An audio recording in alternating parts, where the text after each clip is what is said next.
Hello, all, and welcome back to the Digging in the Dirt podcast. I am Jonathan Trotter, and as always, such a privilege to spend this time with you here today.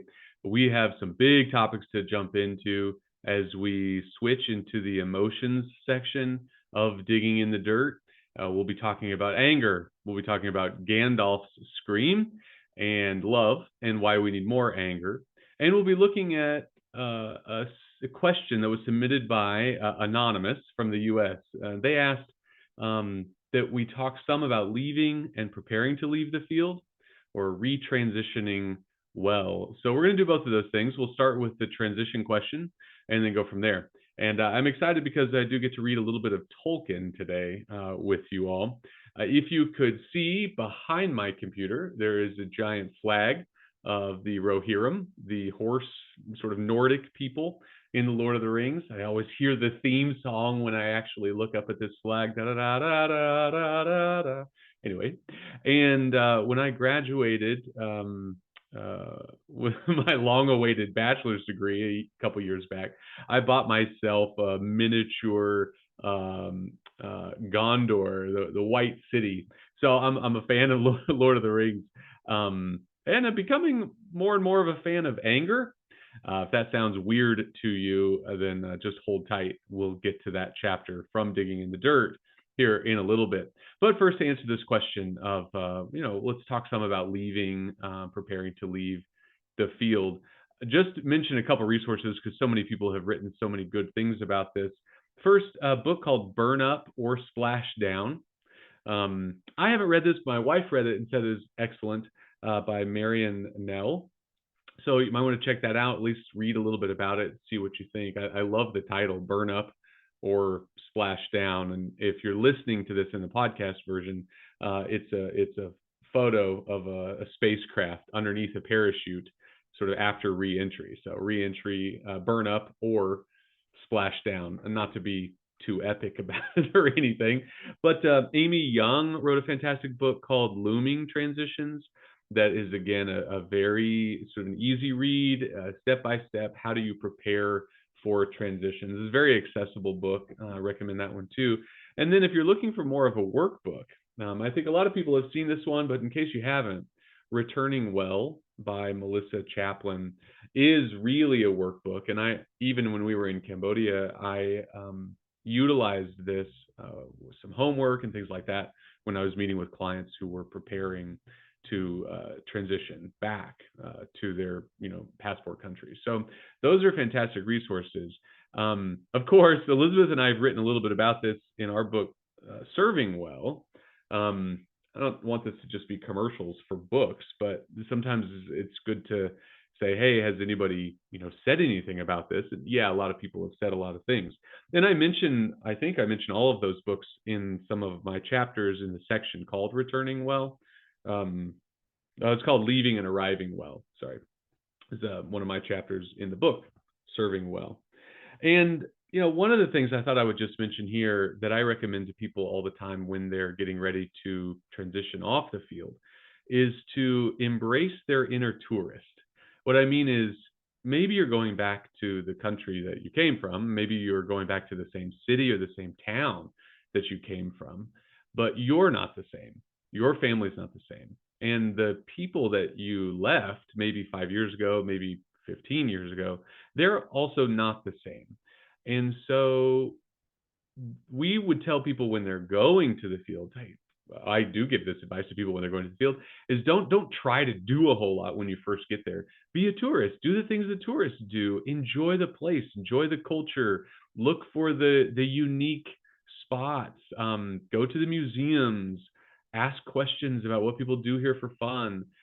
Pretend that you don't know the place, or pretend that it is a new place. And so when we transitioned back to the States, we really tried to do this, to treat these towns, even some of these towns that my wife and I had grown up in, as if they were new. What would a tourist do in this town? Let's do some of those things, and let's maybe relieve the pressure to get it all figured out right away. So embrace your inner tourist. Give yourself some grace. It's going to take some time. It's going to take quite a bit of time, actually, more time than you think that it should, for you to feel like you are back, for your heart to sort of land with your body. So I will say this: after several years back in the States, I think everyone in my family would say, "Hey, this is home now." Cambodia was home, and we missed that for sure. Um, the last episode talked about the pain and sorrow of leaving Cambodia and not being able to go back during the pandemic. Um, Several years later now, we would say, yeah, okay, this is home too. And that's possible. So I think it's important to remember that that is possible, and that you can do it and your family can do it. And I think beginning with embracing your inner tourist is a good call. And again, that's from our book, Serving Well. And I saw this as I was looking through preparing for this podcast. I saw that I had written an arrival benediction, and I just want to read that to you. If this is anonymous from the U.S. who submitted this question, listening in, or anyone else who's sort of facing a big transition, sort of especially maybe one of these looming transitions coming back to a passport country, this is an arrival benediction, and it's on page 383 of Serving Well. So here's my prayer for you, a prayer for the middle spaces. May you arrive more whole than when you departed, though the intervening time may have been splintering and hard. May you arrive with more hope than when you left, though you've been in hopeless situations more often than you thought possible. Perhaps you'll arrive empty, but may those you've left behind, there and here, fill you with the love of the Father, aged and distilled through time and perhaps darkness. May you arrive with peace, knowing in your gut that He is good, that He is faithful, and that He isn't finished with you or with them. May you find rest, safe in the arms of love, behind the captain of the Lord of hosts, your healer. And may you hear Him ask you the same question He asked a confused and lonely and traveling Hagar. Where have you come from, and where are you going? At the end of the day, may you proclaim along with Hagar, you are the God who sees me. And after your arrival, may you keep your eyes fixed on the horizon, awaiting the day of all days when the sky will split, the darkness flee, and He will finally and irrevocably arrive. That's a tough road. I sometimes think that the return is harder than the going. I think I've heard a lot of people say that returning from the field, whether after a year or 10, is oftentimes harder than the going. So give yourself a lot of grace. And if you're receiving someone back from the field, just know that this might look like they're returning home. It might feel like that to them, but it might not.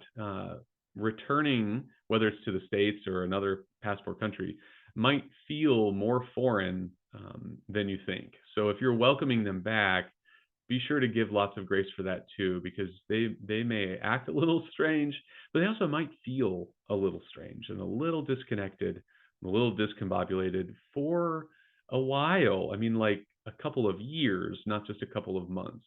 And in fact, that's something that we say is this is measured more in years than it is in weeks and months. So keep that in mind, and just lots and lots of grace. Okay.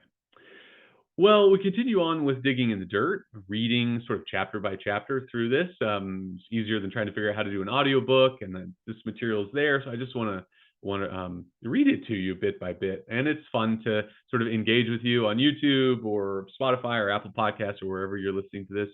And I did just want to remind you, as always, that I love getting questions from readers or listeners. So if you have some thoughts or some questions or some things that you think, hey, you should talk about that, let me know, and we'll try to include that sort of in a future podcast. Okay. All right. Well, let's jump into digging in the dirt. This is in the emotion section, anger. Again, this chapter starts on page 55, and it's called Gandalf's Scream, Love, and Why We Need More Anger. All right. Here we go. We'll start off with a quote from Dan Allender and Trimper Longman. They write, "Anger is a surgical weapon designed to destroy ugliness and restore beauty. In the hands of one who is trained in love and who can envision beauty, the knife of righteous anger is a weapon for restoration. Anger is a wonderful, powerful, amazing, informative, life giving, protective resource. Or at least it can be. Anger can be a redemptive sword, but only when it's yielded by love. Too often we've seen anger as the enemy, while all along it was begging to be our teacher. We love to pray and sing emotional ballads like, "Break my heart for what breaks yours." But do we dare sing, "Enrage my heart for what enrages yours"? That sounds crazy, right?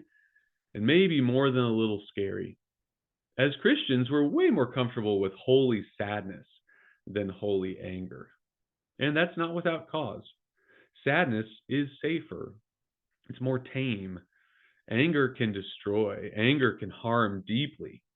Anger is like electricity or fire. Both have tremendous potential to destroy and even kill, but they also reveal, energize, and make magic.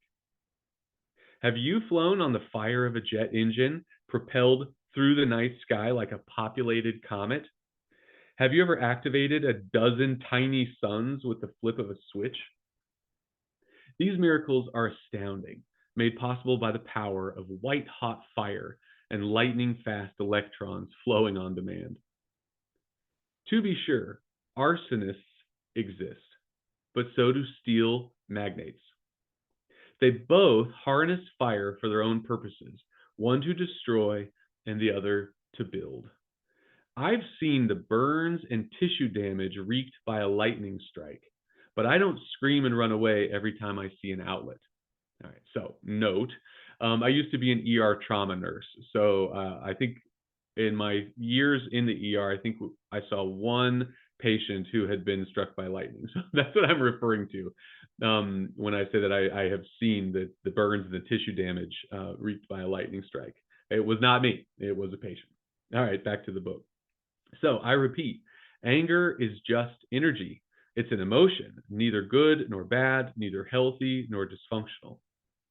Professor and author Leslie Greenberg explains, feelings are information, not conclusions. And feeling angry or annoyed is as human as feeling sad or afraid. End quote.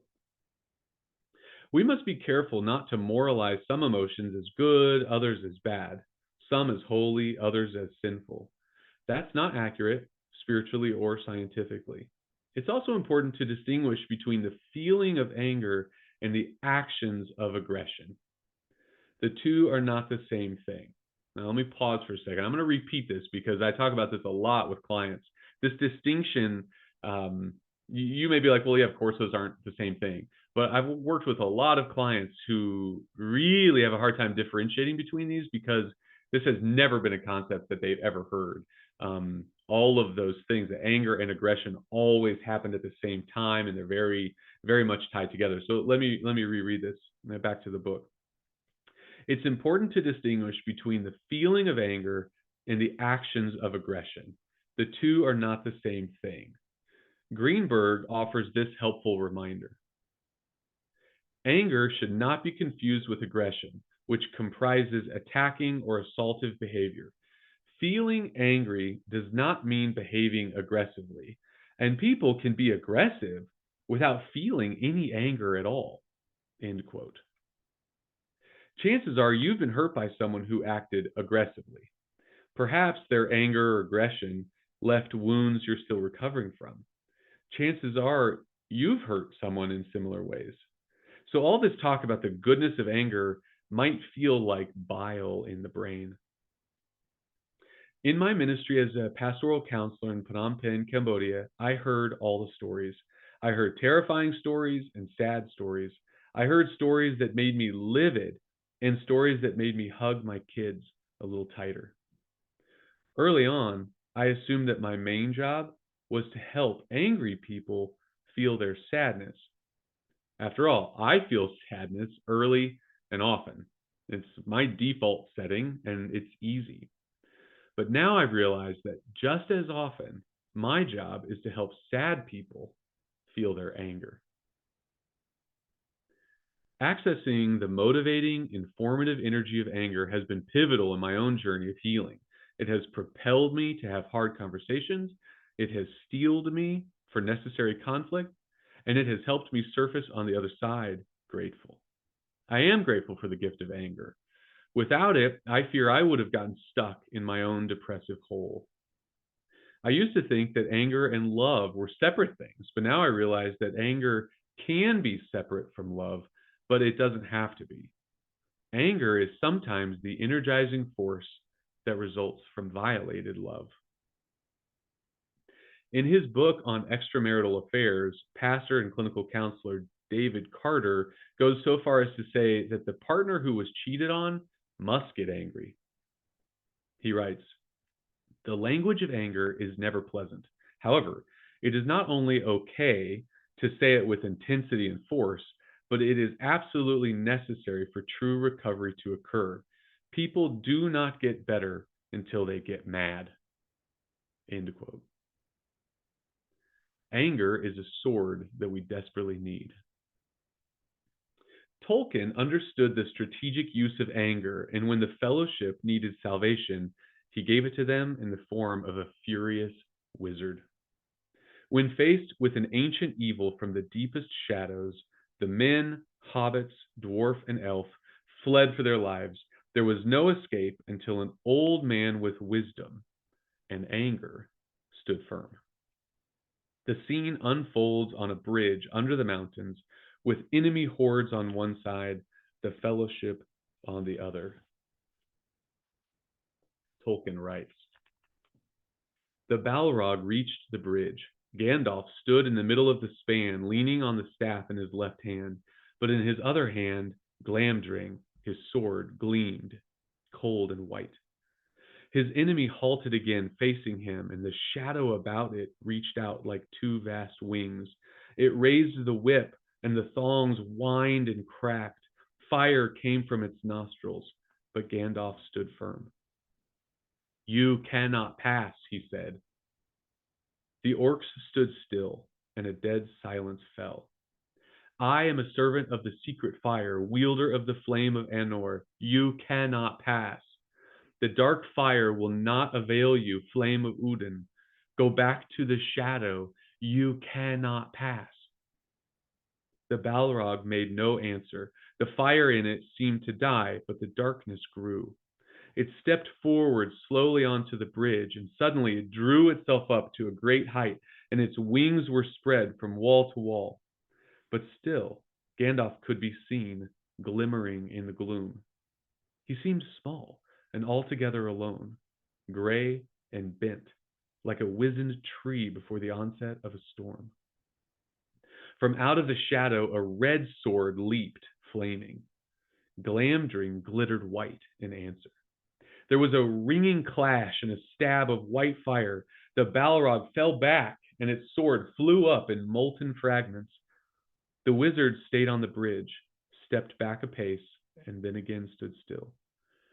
'You cannot pass,' he said. With a bound, the Balrog leaped full upon the bridge. Its whip whirled and hissed." End quote. In the film, the emotion of the scene overwhelms. Gandalf stands between the darkness and his charges. He is fighting with all his might, not for his own honor or power or kingdom. He is fighting for his friends. He looks back at his friends, slowly and compassionately, fully aware of what he must do. He raises his staff and sword, slams them into stone, and screams at the fiery evil, "You shall not pass." At that point, quote, "A blinding sheet of white flame sprang up. The bridge cracked. Right at the Balrog's feet it broke, and the stone upon which it stood crashed into the gulf, while the rest remained, poised, quivering like a tongue of rock thrust out into emptiness." End quote. Oh, that more leaders would have the courage to stand firm, full of love and anger, willing to protect the helpless and to speak to the shadow. These are the times when we need the sword of anger. What a dangerous shame to reach that point, to need the power of a bright sword and to leave it in its scabbard. Anger is the sword that we keep sheathed because we have no idea how to wield it. We've only seen people hurt by it. But if we could figure out how to use it, to wield it sparingly, but well, we might realize how much good it could do. When we lose access to flaming, holy anger, we lose access to so much. We need a revolution in how we as the church think about, talk about, and experience anger. Authors Allender and Longman write, righteous anger warns, invites change, and wounds. True anger is paradoxical in that it has the strength to inflict pain, but it burns with the desire for reconciliation. It is bold, but it is also broken. End quote. What if we use anger to protect, not to control? With the aim of blessing and restoring relationships, not for revenge? What if anger were an expression of solid love, not malice or contempt? Again, Allender and Longman explain. Righteous anger wounds for the greater work of redemption. It is full of a strength that is neither defensive nor vindictive, and it is permeated by a sadness that is rich in desire and hope. End quote. Our incompetence damages people.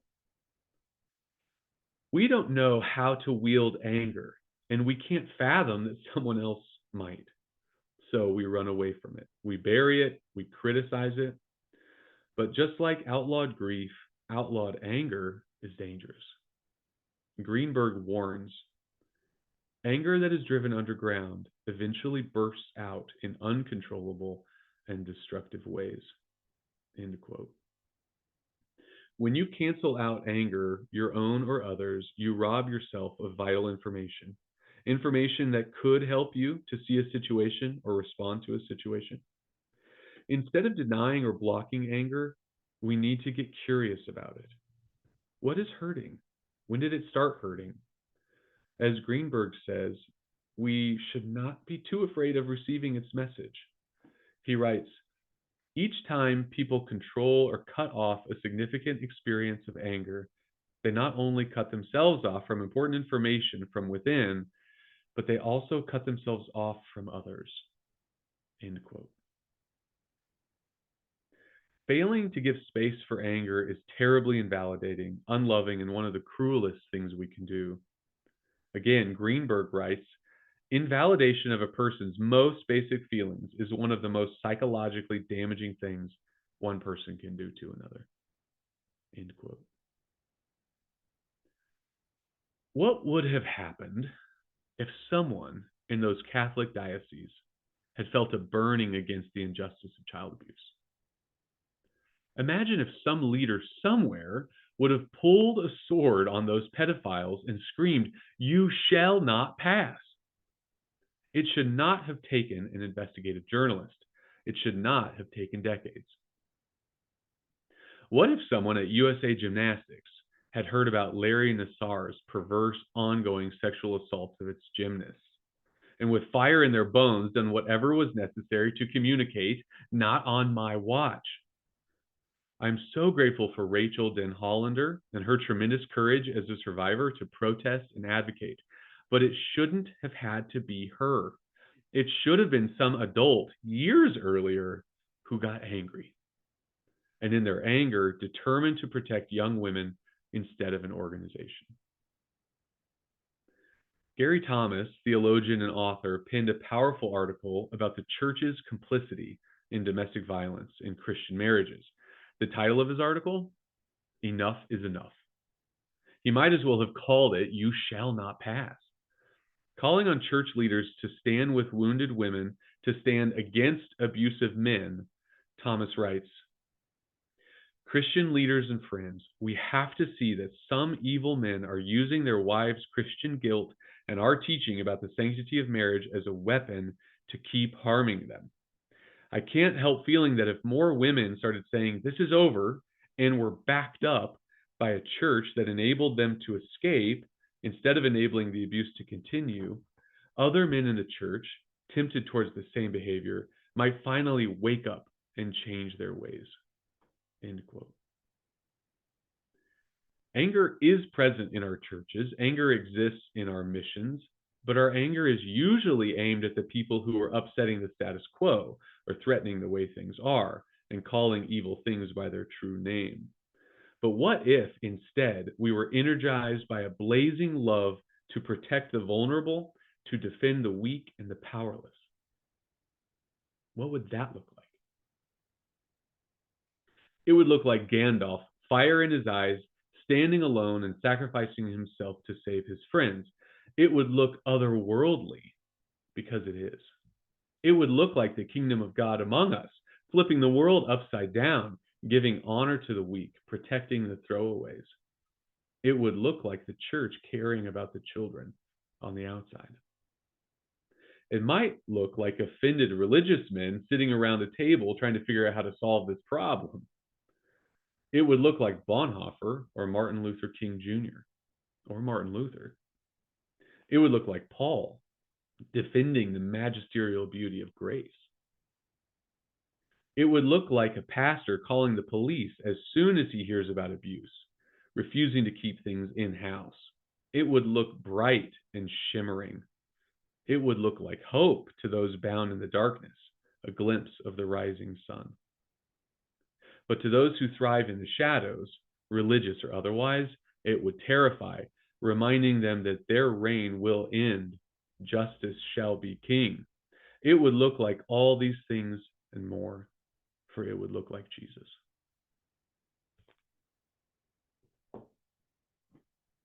Man, I feel that. I wrote that a few years back, but I think that sitting with client after client and hearing stories of pain and injustice and abuse and harm has helped, I guess, this anger to rise up in me to say there have to be times where we as leaders or as pastors or as friends or anybody have the courage to say, this is wrong, you shall not pass. And the energizing effect of anger, I think, can help us to get out of the hole of depression sometimes, like it has been for me. The energy that can come from anger can help us to move down the road a little bit and do something that really needs to be done. But I also think that our anger could be used to protect and to help and maybe to rescue. And I have seen the power in the room, in the pastoral room or in my counseling internship here, the power of showing a client that their story is making me mad. Okay, not mad at the client, but that their story of abuse or their story of trauma is making me mad because that should not have happened. Now, even as a counseling intern or as a pastoral counselor, I have to make sure that the client feels safe, of course, and I have to make sure that it stays, that the session stays about them, not about me or not about my emotional reaction. At the same time, though, showing an authentic emotional reaction to a client that says, I am so sorry that that happened to you. That should not have ever happened. Sometimes that's the first time that's the first time a victim or a survivor has ever seen someone have an emotional reaction to their story that was right or that was good and that maybe felt protective for them. So I don't shy away from that anymore if I feel like it will be okay with the client and not detract from the work that we're doing and the journey that they're on. So I wrote that a few years back. I would stand on that still and say, absolutely, we need more love, and sometimes we need more anger. Okay, this was a longer chapter, and I'm going to need a drink. But thank you so much for tuning in. If you're still hanging in there, thank you so much for listening. I hope that this book and I hope that this podcast is a blessing. I hope that it is an encouragement. Please feel free, I mean, pass it on, of course, if you want to, but also please feel free to reach out with thoughts or questions or comments. I love seeing that stuff. And if there's something that we can talk about in future episodes that would be helpful, please let me know. The show notes also will contain links to some of those books I mentioned earlier, including Serving Well, including Digging in the Dirt. So I suppose that's it. Thank you again so much for hanging out and digging in the dirt a little bit with me. Yeah, may God's blessings be with you and yours. And I will say farewell and go with God.